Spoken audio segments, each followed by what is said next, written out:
So last time we have discussed in chapter functions, namely call by value and call by reference, which were the two modes of transfer of information from calling portion to called function. The new article which we are going to discuss today is recursion.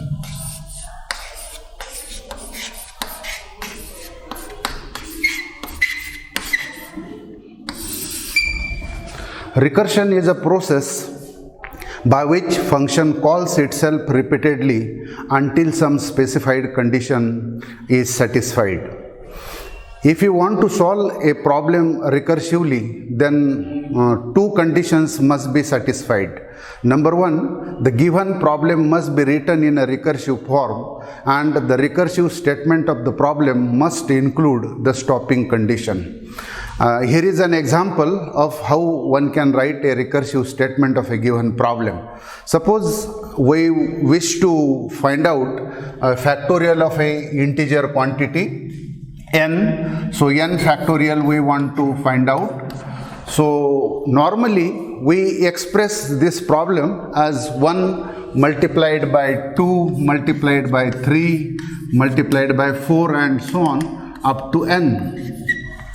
But the same problem can be written in the following form, like n factorial equal to n into n minus 1 factorial.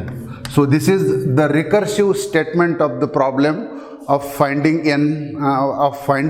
factorial of n. n factorial equal to n into n minus 1 factorial. This is recursive statement of the problem in which the desired action finding n factorial has been expressed in terms of previous result, namely n minus 1, which is assumed to be known. The desired action is to be expressed in terms of the previous result, which is assumed to be known. Then by definition we know that 1 factorial equal to 1, 1 factorial equal to 1. So this expression will provide a stopping condition. Here is an example which is not a recursion. For example, what I am doing is, in main function I am printing this particular message, printf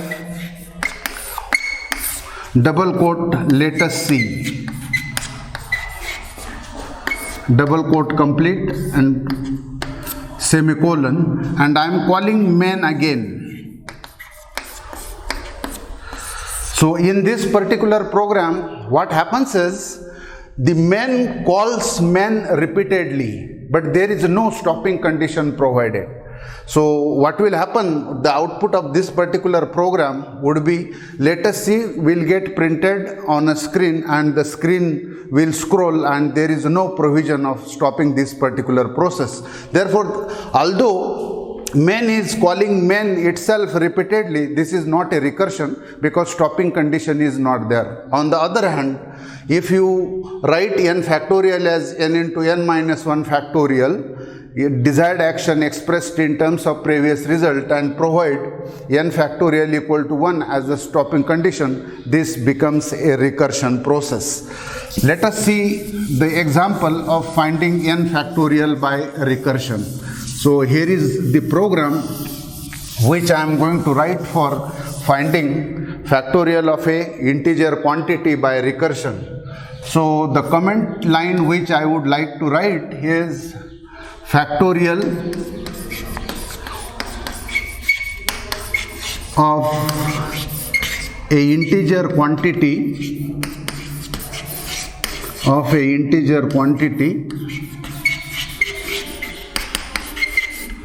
by recursion.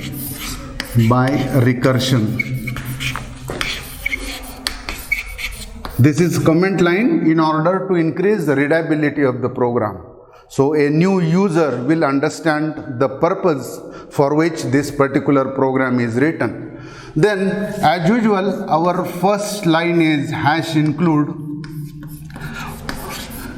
stdio.h preprocessor directive. Then after this preprocessor directive, I am going to write here function prototype, that I will write little later by after writing the first line of user defined function. So I am writing here main. I am declaring n as the integer type of quantity, and then factorial as a long integer,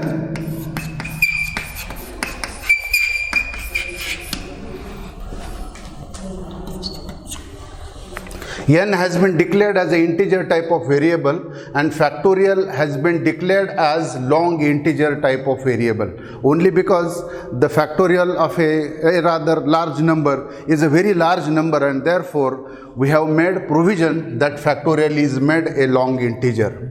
Then in this particular message will get printed, please enter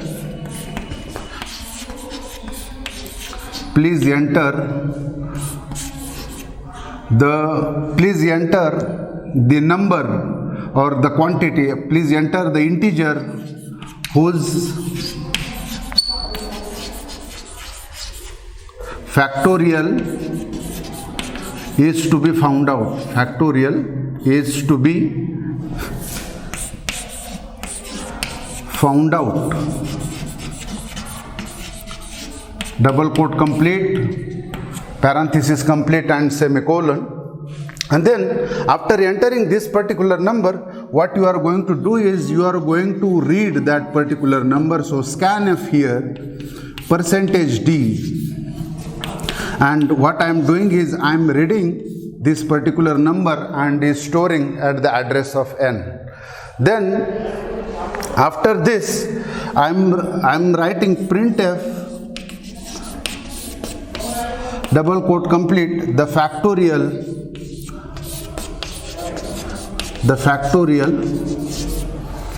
is equal to %ld double quote complete and factorial n.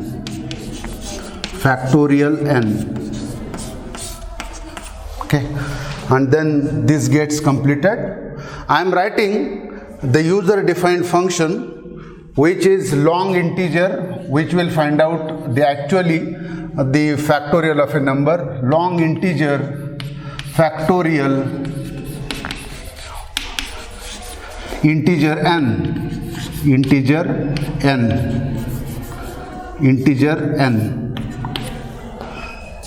Then left brace, if n is less than or equal to 1, then return 1.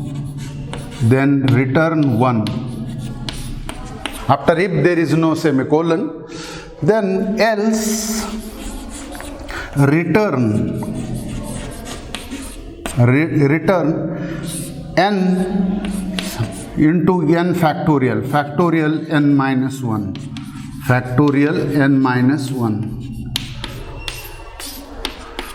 This gets completed. First line of function definition is the type return is a long integer, then factorial is name of the function, which is the name of user defined function. Integer n, the argument appearing here is a formal argument because it is in first line of function definition. So function prototype will become exactly the same as the first line of function definition, long integer factorial integer n, and is followed by semicolon.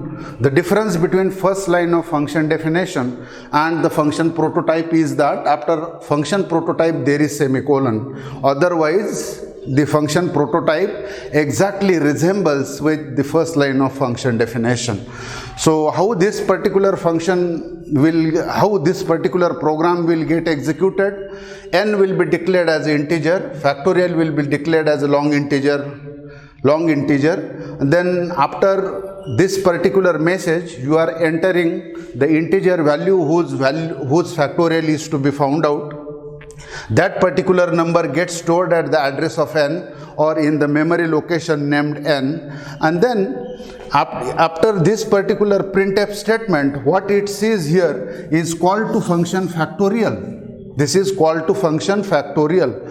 So when compiler encounters this function call, control jumps directly to the first line of function definition, where value of this actual argument is copied in a formal argument. Remember, in this program, actual argument and formal argument, they are same, both are n. This is call to function factorial, and this is first line of function definition factorial, and this is the body of the function factorial. So since if n is not equal to 1, then what is written is this particular function call, n into n minus 1 factorial. This is what will get written.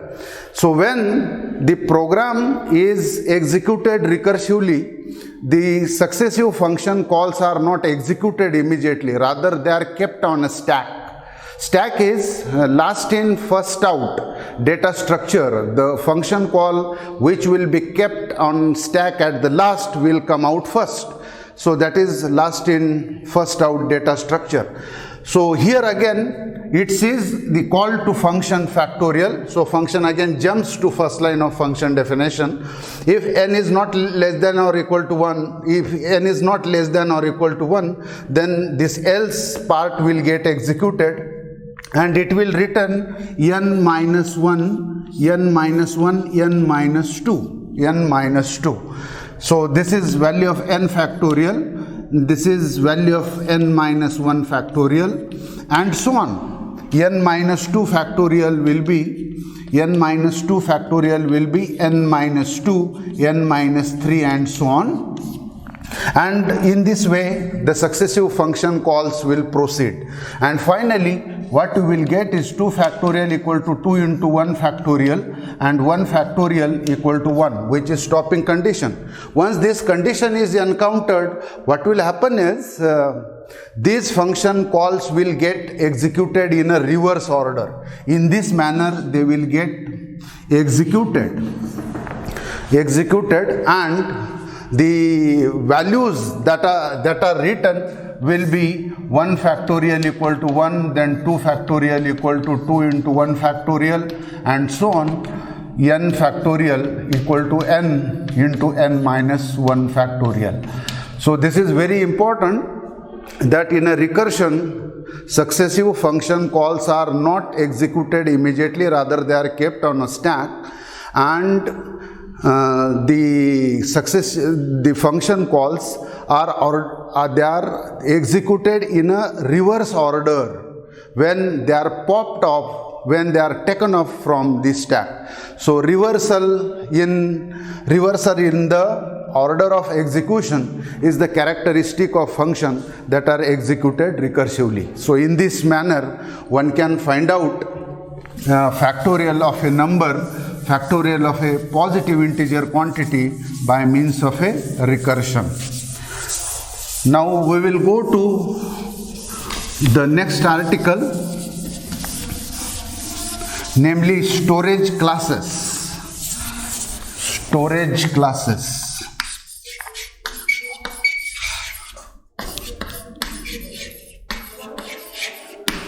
So far we have defined variable by declaring their data type. For example, integer I. But this is not the full declaration of a variable I. If you want to fully define a variable, then in addition to its data type like integer, you have to specify its storage class. Its storage class. We have seen so many programs in which we have not used the storage class, or we have not explicitly specified the storage class of the variable, and the reason was that the storage classes, they have defaults. Like when I am not writing its storage class is identified from the location where that particular variable is declared. Like automatic storage class has its default. External storage class has a default. So from the location one can identify the storage class of the variable. So if you want to fully define a variable, you have to specify its storage class in addition to its data type. So what storage class does? Storage class has these four features. Number one, it will tell you where that particular variable is stored. It will tell you storage. Then it will tell you its default initial value. It will tell you its default initial value. It will tell you its scope, and it will tell you the life of the variable. So these are the four features of every storage class. Storage means where the variable is stored, either in a memory or in a CPU register. Default initial value means if variable is not initialized, what is its initial value, whether it is a garbage value or zero value. Then scope means in which functions the variable is available, and life means how long that particular variable exists during program execution. We have four storage classes. In C, and those classes are, the first one is automatic.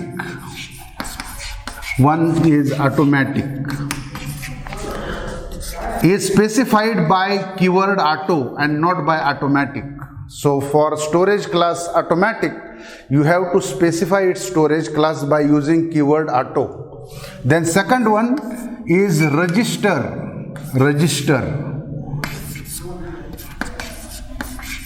You have to specify it by keyword register, is in a lowercase letter. Then third one, static storage class, which is to be specified by the keyword static. And then fourth one, external. The external storage class is to be specified by the keyword extern. So auto, register, static and extern, these are the four storage classes which we have in a C. Now let us summarize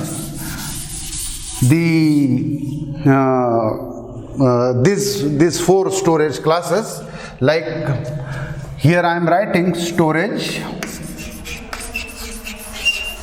then default initial value,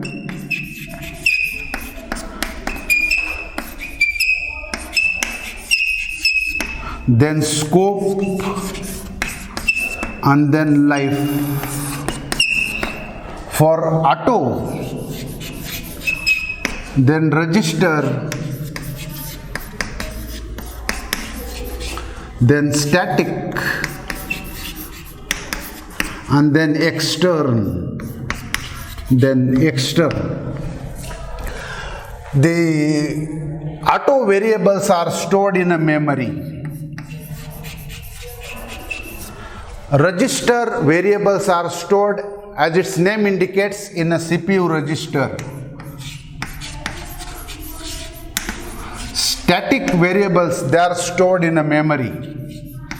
All variables, they are stored in a memory except register. External variables are also stored in a memory.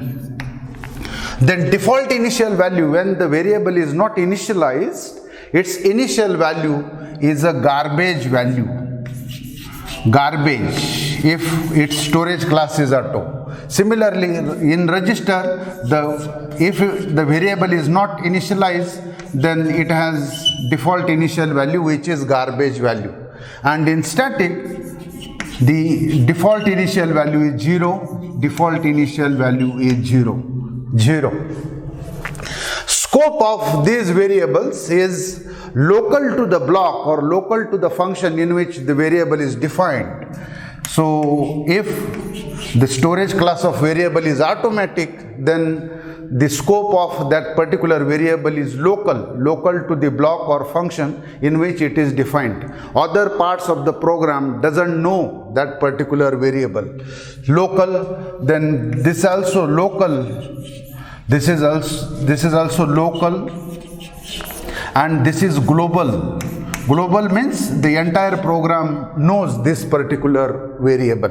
Otherwise, scope of all variables is local. Then life till the control remains within that block or within that function, remains within that function. So long as control is in that particular block or function, the variable is alive, and the moment control comes out of the block or function, the value of the variable is lost. Similarly, till the control is within that block, till the control remains within that block,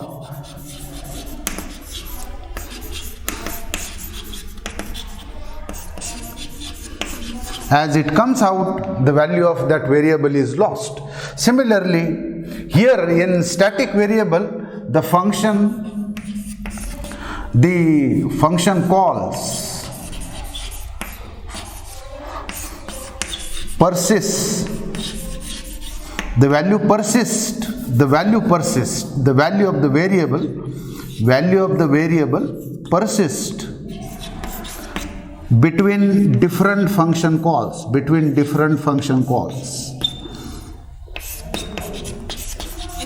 So here in this case, the value is not lost when the control comes out of that particular block. So the value persists between different function calls. And in case of external variable, as they are called as global variables, they are alive or their value is available till the program comes to an end.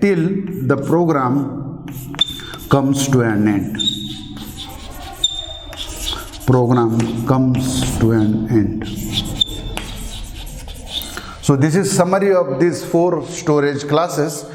Next time we will discuss all these storage classes one by one. Let us stop here.